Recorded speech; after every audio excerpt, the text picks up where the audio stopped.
El rostro y vamos a orar a nuestro Dios y Padre. Señor que estás en los cielos, gracias Padre amado por tu misericordia, por tu infinito amor hacia tus hijos, por permitirnos estar reunidos otra vez esta noche en esta casa, tu templo, Señor, para estudiar tu palabra, para buscar en ella consuelo y sabiduría. Permite, Señor, que nuestros corazones, nuestra mente y todo nuestro ser esté dispuesto a la misma, para que no tan solo podamos oírla, Señor, sino que la pongamos por obra. Te lo pedimos por Jesucristo, Señor y Salvador nuestro. Amén. Siéntense, hermanos.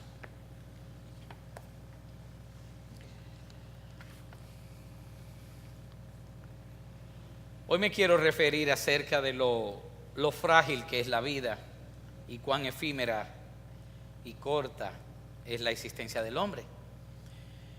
Ciertamente, si hay algo que nos es difícil de tratar, es reconocer cada uno de nosotros mismos que un día hemos de morir. Pero más difícil aún es no saber cuándo va a ser, que puede ser ahorita, puede ser mañana, puede ser en 10 o 20 años, pero no lo sabemos.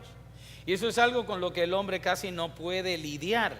Y lo mejor que hace es echar esos pensamientos a un lado y los califica como pensamientos perturbadores que vienen a inquietar mi paz.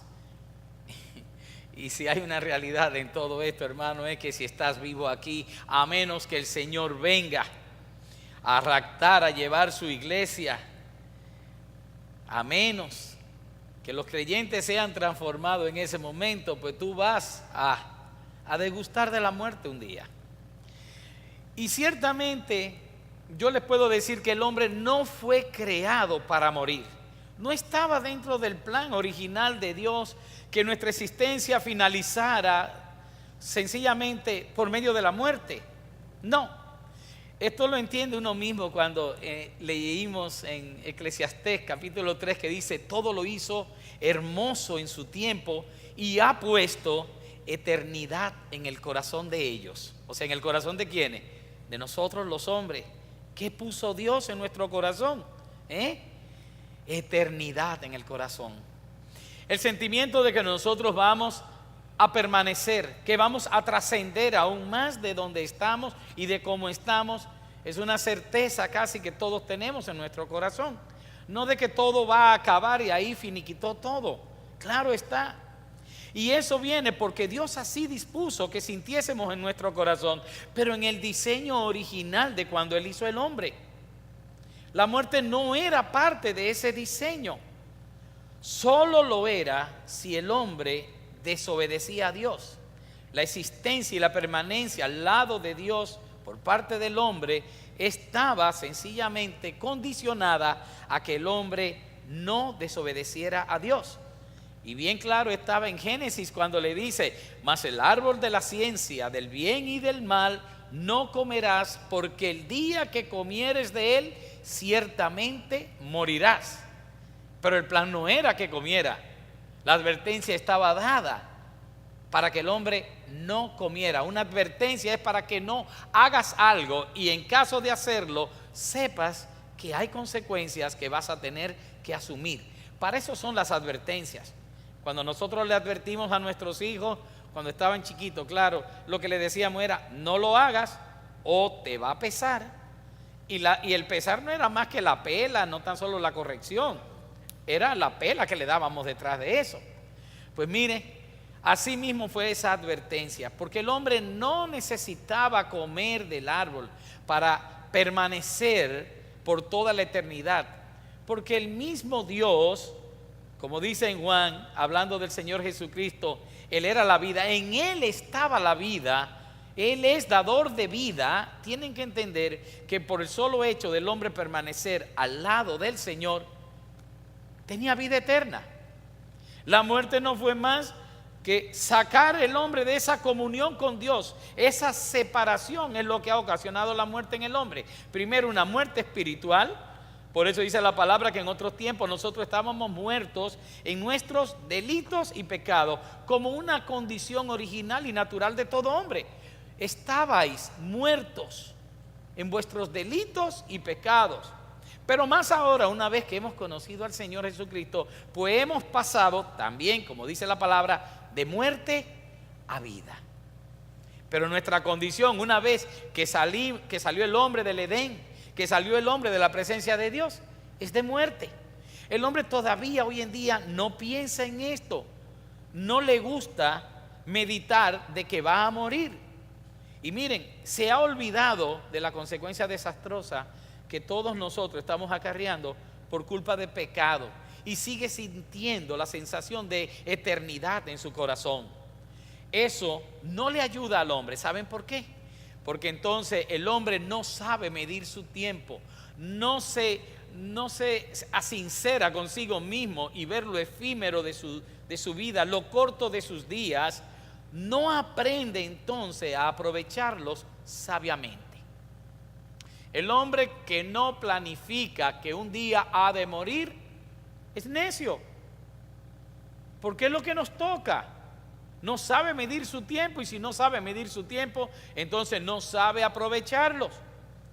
Si pudiéramos tener una conciencia clara de lo corta, efímera y frágil que es nuestras vidas, yo creo que de seguro nuestra forma de pensar, de vivir y de actuar serían completamente diferentes a como lo es la vida de muchos de nosotros. Ciertamente sí. Si cada día en la mañana estuviésemos pensando lo que nos queda, que es tan incierto, estaríamos aprovechando, cada respirar, cada momento de nuestra vida, sacándole el mayor fruto posible. Pero no siempre es así. Me gusta el salmista, que tenía una conciencia de esto, y de no tenerla al principio le decía a Dios en el Salmo 39, hazme saber, Señor, el límite de mis días y el tiempo que me queda por vivir. Hazme saber lo efímero que soy. Miren qué lectura más sabia. Miren qué petición, con cuánta sabiduría el salmista le clamaba y le pedía a Dios ese conocimiento. ¿Y para qué? Bueno, Salmo 90 dice, enséñanos de tal modo a contar nuestros días que traigamos al corazón sabiduría. Sabiduría. Esa sabiduría no la humana, que ya Jacobo nos habló tantísimo en 2 capítulos anteriores, sino la sabiduría que viene de lo alto, la sabiduría celestial, la que viene del cielo, para que nosotros redimamos el tiempo de forma tal que agrade a Dios. Eso es. Pero ¿cómo lo hacemos? ¿Pensando que vamos a ser eternos aquí sobre la faz de la tierra? ¿O sabiendo que nuestros días son tan cortos, que nuestra vida es tan efímera, que debemos aprovechar a lo máximo cuanta oportunidad se nos presente para agradar a ese Dios? Necesitamos aprender a contar nuestros días, sí, ciertamente, como dijo el salmista, y todo esto es para que seamos sabios y aprendamos a administrarlos sabiamente. Pero son muchos los que no tienen esta sabiduría y proceden insensatamente como verdaderos necios, malgastando el tiempo y malgastando su día en vanidades, en cosas que no van a serle de perpetuidad, son cosas que no van a trascender, son vanidades que se van a quedar aquí. Por eso Jacobo en este capítulo 4 se refiere a ello, a ese tipo de personas que piensan así, y quizás también se está refiriendo a algunos de los que hay en las iglesias hoy en día. Y la lectura que vamos a tener para esta prédica de esta noche es Santiago capítulo 4 versículo 13, y lo pueden buscar. Es bien cortica. El título ya le dije, cuán frágil es mi vida. Y la lectura es la que corresponde luego de la prédica anterior, que habíamos hablado acerca de las murmuraciones de entre los hermanos. ¿Se acuerdan? La semana antepasada. Muy bien. Pues ahora dice Santiago 4:13.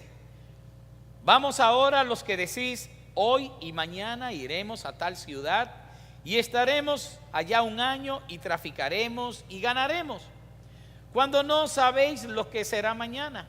Porque, ¿qué es vuestra vida?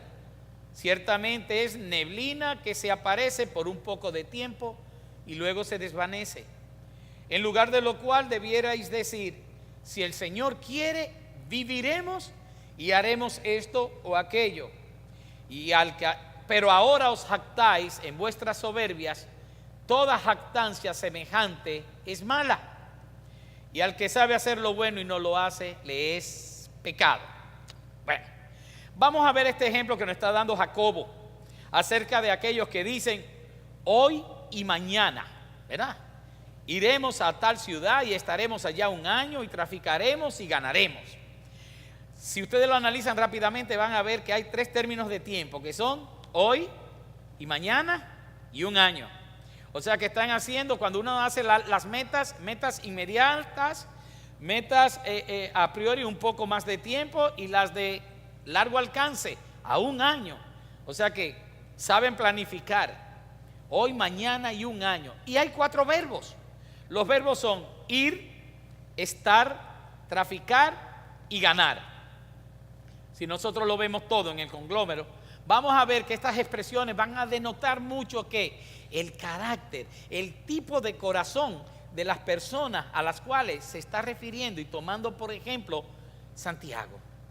Y vamos a ver ahora, 3 cosas pude deducir por este tipo de expresión y por lo que el mismo apóstol les está diciendo. Número 1, en primer lugar, es que son hombres ignorantes, necios, pero ignorantes ante todo, porque están desconociendo al Dios verdadero. Están desconociendo la palabra de ese Dios, la están dando por tierra. Están desconociendo lo que dice la palabra acerca de la vida de los hombres. Porque alguien que hace planes para hoy, para mañana y todavía para dentro de un año, y cómo ellos van a hacer, cómo van a traficar, cómo van a negociar y a tener ganancias, y todo esto sin darle participación a Dios, además de necio, es porque es ignorante, claro. Si vemos en los salmos, en la escritura del Señor, ¿qué dice acerca de la vida del hombre? Salmo 90 dice: los arrebatas como con torrentes de agua, son como sueños, como la hierba que crece en la mañana. En la mañana florece y crece, a la tarde es cortada y se seca. Dice más adelante: porque todos nuestros días declinan a causa de tu ira, acabamos nuestros años como un pensamiento. Ustedes saben lo que es un pensamiento. Es algo tan fugaz, algo tan rápido, que a veces está uno así y lo tocan. Hey, ¿qué pensaba? No, nada, se me pasó. Y es verdad, se le pasó en el momento a uno. Así es un pensamiento, algo que tú tienes ahora mismo y ahí mismo se va. Te quedas mirando una nube y dices: parece un elefantito. Y te dicen: José, ¿qué tú hacías? No, nada, ya pasó, ya. Pues así es la vida del hombre, como con torrentes de agua, se va.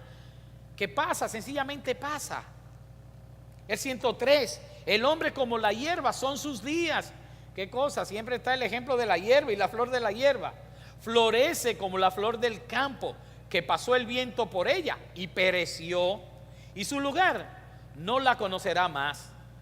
Por eso Jacobo fue tan fuerte, pero tan exacto cuando dice: ¿cuándo no sabéis lo que será mañana?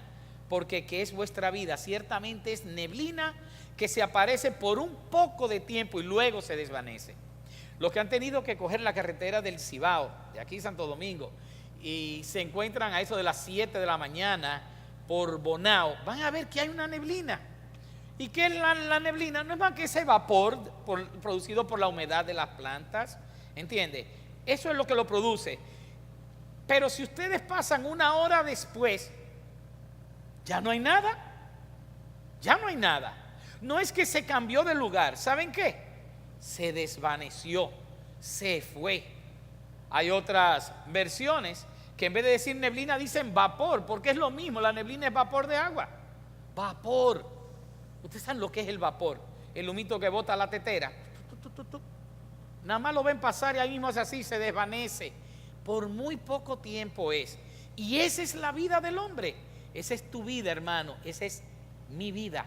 Esa es nuestra realidad y debemos vivir de acuerdo a ella. Debemos estar conscientes a ella. ¿Cómo puede el hombre planificar su futuro? No. ¿Quién es el dador de vida? Dios. ¿A quién pertenecen nuestras vidas? A Dios. Es demasiado el hombre prepotente que considera que tiene dominio sobre su propia vida. No lo tiene. No lo tiene. ¿Cuántas personas hay en el mundo que le sirven ese sombrero? Muchísimo. Hombres que son desconocedores de la palabra de Dios, aún dentro de las mismas iglesias, porque no quieren adentrar en el conocimiento que Dios nos da para no sentirse comprometidos. Eso es. No quieren escudriñar porque saben que en el momento en que lo hacen van a tener que someterse a la palabra de Dios. Tendrán que hacerlo. Y verán que tan tontamente han estado pensando que pueden dirigir sus propios designios. Hombres que desoyen la palabra de Dios porque sencillamente no le es atractiva. Hay personas que pensarán, ay, no me gusta oír de eso, y lo echan a un lado. Pero si a los mismos mortuorios, a los velatorios van, y nadie habla de la muerte ahí, de lo que menos quieren hablar es eso. Hacen el pésame y luego hablan de cualquier otra cosa menos de la muerte, pero están en presencia de la muerte misma. Y tú lo ves que hasta chistes. Increíble, se convierten, hoy en día los velatorios son reuniones sociales. Sin embargo, la misma palabra nos dice que debemos aprovechar cuando estamos en la casa del luto. Ese momento que nosotros pasamos en la casa del luto nos hace reflexionar de cuán frágiles somos y de cuál es nuestra condición. Lo primero que vemos en estos hombres es que son personas ignorantes de la palabra y la voluntad de Dios. Pero en segundo término, lo que vamos a ver es que son hombres que están confiados en sí mismos, en sus propios logros, en sus posesiones. No son personas menesterosas, necesitadas. Estamos viendo que son mercaderes que dicen, y vamos a estar allí, y vamos a traficar, vamos a negociar, y vamos a obtener beneficio de la acción comercial que nosotros hagamos. Son aquellos que por sus muchos recursos sienten que son autosuficientes, que son capaces, y de que no van a necesitar nada de Dios ni de nadie, que pueden por su propio esfuerzo. Y eso los hay en cualquier cuantía y en cualquier definición de clase. Yo me he encontrado muchos autobuses, muchos, no uno ni dos, que dicen en la parte de atrás, por mi propio esfuerzo. Tienen unos letreros grandotes, por mi propio esfuerzo. ¡Wow! ¡Qué falta de respeto a un Dios proveedor, al que todo debemos agradecer por todo cuanto tenemos! ¿Qué tenemos nosotros por nosotros mismos que no hayamos recibido de Dios? No tenemos nada por nosotros. Lo que Dios nos ha proporcionado, eso es lo que tenemos, lo de un Dios proveedor, Jehová Jireh. Pero estas personas son personas que creen que por su propia sabiduría, porque han planificado exitosamente sus vidas, son los que pueden decidir, son los que dicen, iremos, estaremos, traficaremos y ganaremos. Son ellos los que creen que pueden, los que confían en sus propios recursos, fuerzas. Planifican y calculan planes prescindiendo de Dios. Dios no ocupa ese lugar en la vida de ellos. Los que se sienten capaces no son más que autosuficientes y prepotentes, cegados. Por tanto, no pueden ver el carácter efímero y corto y fugaz de sus propias vidas. Y esto, más que insensatez, ¿saben qué es? Es el espíritu del mundo en las personas. El espíritu que Jacobo decía que era el espíritu de tipo terrenal, animal y diabólico. Así es como piensa el mundo, así es como planifica el mundo. No el cristiano, que sabe que se debe por entero a la voluntad de Dios y que estamos en sus manos y que nada hace el hombre, ni vive para sí, ni muere para sí. Es el Señor quien dispone nuestras vidas. Es el Señor, el amo y Señor de cada uno de nuestro respirar.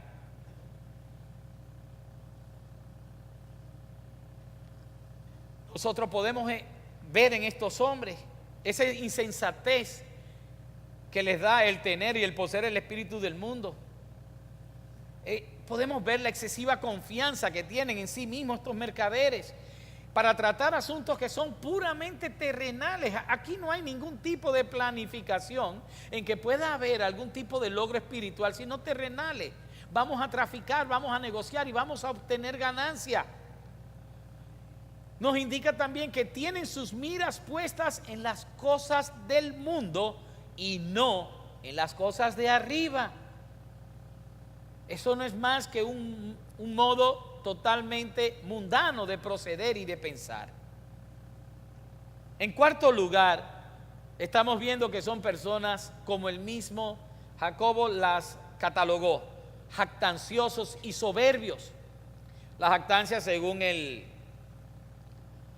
Larousse, no es más que alabanza propia, arrogante y presuntuosa.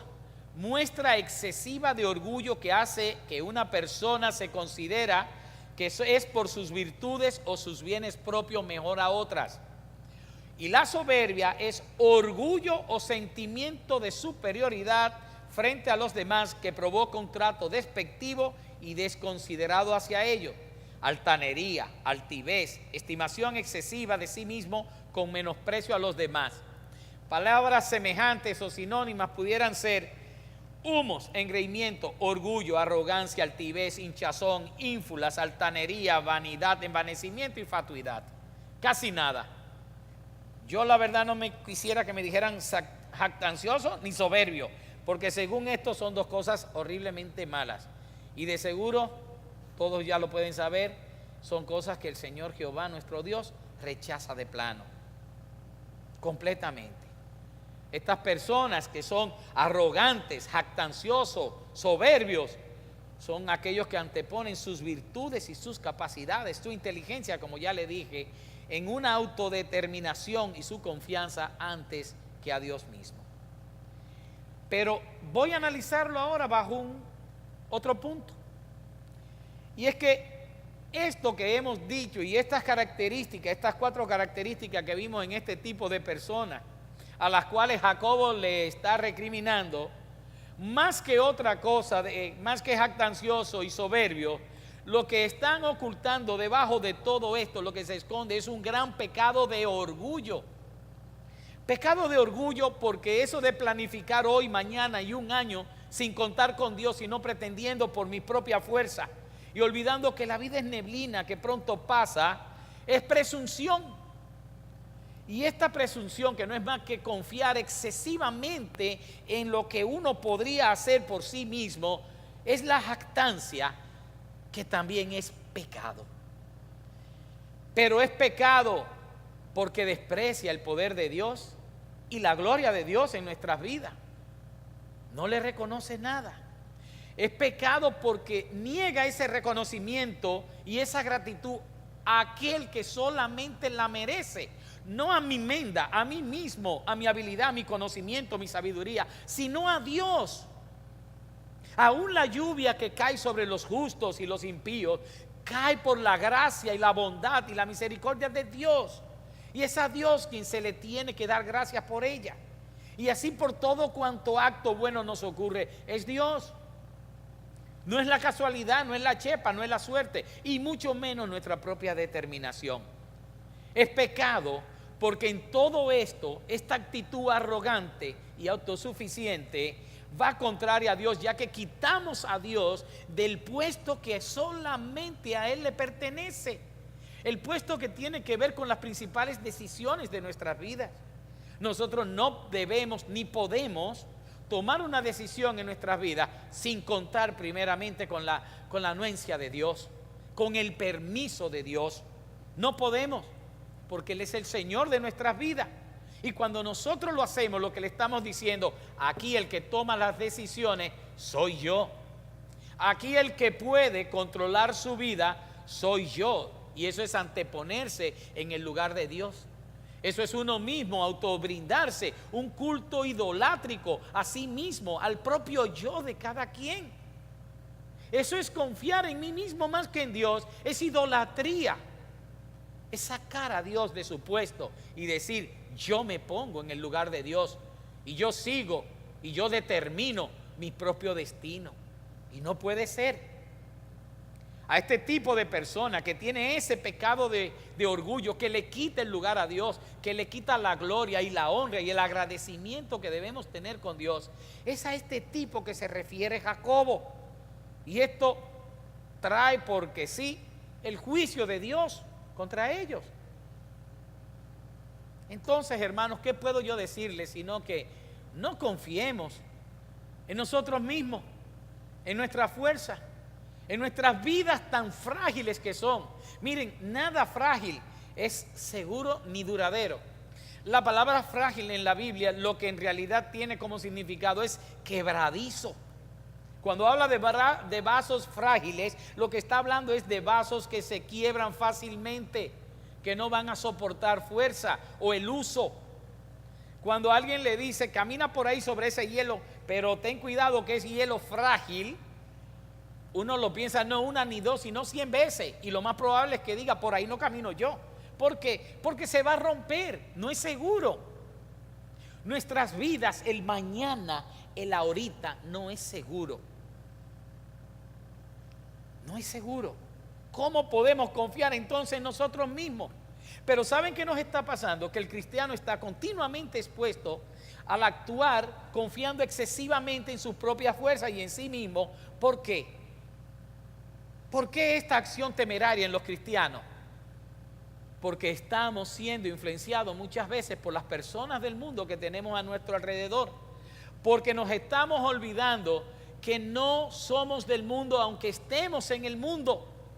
No los imitemos, no hagamos como ellos, no seamos influenciados por ellos. La mayor influencia de nuestra vida debe quedar por la exposición de nuestras almas a la palabra, por nuestra comunión diaria y nuestra exposición por medio de la oración a Cristo, a nuestro Señor. No por lo que hagan los demás y nosotros veamos que hacen ellos, aunque triunfen en lo que hagan, que no nos importe ni nos llame la atención. Las salidas nuestras, los conceptos que tenemos con lo que es el mundo, con lo que es nuestra propia existencia, la vida misma, no son conceptos que podamos tomar de las filosofías del mundo. Lo tomamos de la palabra misma de Dios, de la enseñanza que el Señor nos ha dado a través de sus escrituras. No confiemos en el mundo, no confiemos en nosotros mismos, ni en nuestras fuerzas, confiamos en Dios. Dice Isaías 31, hay de los que descienden a Egipto por ayuda y confían en caballos, y su esperanza ponen en carros porque son muchos, y en jinetes porque son valientes, y no miran al Santo de Israel, ni buscan a Jehová. Y es un ejemplo perfecto. Hay de ellos, de los que van al mundo, van a Egipto, bajan a Egipto a buscar consejos de otro. Hay aquellos que tienen que ver con esas cosas. Dice, y se olvidan, no miran al Santo de Israel, no buscan a Jehová. El cristiano busca primeramente de Dios y de la sabiduría que viene de lo alto, del Espíritu Santo que nos ha sido dado a cada uno de nosotros para que nos guíe a toda verdad. Y no necesariamente a toda verdad significa a complacer tus deseos, a toda verdad. Hay de los que ponen su confianza entonces en los recursos, en las riquezas, en las capacidades humanas y se olvidan de Dios. Hay de ellos, hay de ellos. Ir en contra de los designios de Dios y la voluntad de Dios lo que acarrea es juicio y corrección por parte de Dios aún a sus hijos. Veamos dos enseñanzas ya rápidamente que nos da las Escrituras acerca de esto, de cuando uno confía en los recursos y en otras cosas. El mismo salmo de ahorita que decía, hazme saber, Señor, el límite de mis días y el tiempo que me queda por vivir. Hazme saber lo efímero que soy. Muy breve es la vida que me has dado. Ante ti mis años no son nada. Un soplo nada más es el mortal. A un suspiro que se pierde entre las sombras. Y ahora viene la parte que quiero que escuchen. Ilusorias son las riquezas que amontona, pues no sabe quién se quedará con ellas. Y hay otro ejemplo que el mismo Jesucristo nos da en Lucas, cuando habla acerca de la parábola de aquel necio rico Dice, la heredad de un hombre rico había producido mucho. Y él pensaba dentro de sí diciendo, ¿qué haré? Porque no tengo donde guardar mis frutos. Y dijo, esto haré. Derribaré mis graneros y los edificaré mayores, y allí guardaré todos mis frutos y mis bienes. Y diré a mi alma, alma, muchos bienes tienes guardados para muchos años. Miren cómo planificó, para muchos años. Come, bebe y regocíjate. Pero Dios le dijo, necio, esta noche vienen a pedirte tu alma, y lo que has provisto, ¿de quién será? Y dice, así es el que hace para sí tesoro y no es rico para con Dios. Lo mismo, ilusorias son las riquezas que amontona, pues no sabe quién se quedará con ella. Esa es la realidad. Hermanos, meditemos, ¿por qué entonces hay tantas personas que aunque le deben todo lo que son y todo lo que tienen, todos los recursos que han logrado a Dios, le niegan su gloria y no le agradecen por lo que Él y solamente Él merece? Y pretenden que ellos son los que controlan su tiempo y cada acción de su vida, que ellos son los dueños de su destino, decidiendo cómo, cuándo y cómo hacer en base a sus propias decisiones, a su propia determinación, y excluyendo del todo, completamente a Dios. Porque hay personas tan propensas a atribuirse lo bueno y exitoso de su vida como un logro personal, de su habilidad, de su inteligencia, de su fuerza y de su propio esfuerzo. En vez de gloriarse, como nos dice la palabra, si en algo he de gloriarme, será en mi propia debilidad, para que sea Él. Entonces se gloría uno en la propia debilidad para que el Señor sea en uno. Y eso es lo que hay que reconocer de Dios. Dios como un Dios proveedor, Dios que nos trae, un Dios al que todo lo que yo tengo y yo mismo le pertenecemos, y que aún todo lo que tengo de parte de Él me ha sido dado. Dice la palabra en 1 Corintios 4, ¿qué tienes que no hayas recibido? Y si lo has recibido, ¿por qué presumes como si no lo hubieras recibido? Tanto en lo espiritual y tanto en lo material, el Señor nos ha dado todo cuanto nosotros tenemos y somos. Tengamos presentes entonces, primero, que nuestras vidas son fugaces, frágiles, pasajeras como el pensamiento, efímeras, cortas como la hierba, como la flor de la hierba, como el vapor, como la neblina. Pero no así el amor y la misericordia de Dios. O sea que después de tanta noticia, vamos a darle algo alentador para que terminemos. Y de lo que leí ahorita dice, porque Él, y estamos hablando de Dios, Salmo 103, versículo 14, dice, porque Él conoce nuestra condición, se acuerda de que somos polvo. El hombre, como la hierba son sus días, florece como la flor del campo, que pasó el viento por ella y pereció, y su lugar no la conocerá más. Mas la misericordia de Jehová es desde la eternidad y hasta la eternidad sobre los que le temen, y su justicia sobre los hijos de los hijos, sobre los que guardan su pacto y los que se acuerdan de sus mandamientos para ponerlos por obra. Acuérdense que el Señor Dios del universo tiene que sus misericordias no se agotan, sino que son nuevas cada mañana. Son nuevas cada mañana, no se acaban. Pero para aquellos que guardan su mandamiento, que siguen los dichos de su boca, y no solamente son oidores, sino hacedores, lo que lo ponen por obra. El amor del Señor, que también es su misericordia, es eterno. Es una provisión eterna que tienen sus hijos. Todos ustedes la tienen, si en verdad han confiado en Dios, si en verdad se han entregado en una forma auténtica al Señor. Pues entonces ustedes poseen el amor de Dios, inmerecido, pero lo tienen, no importa.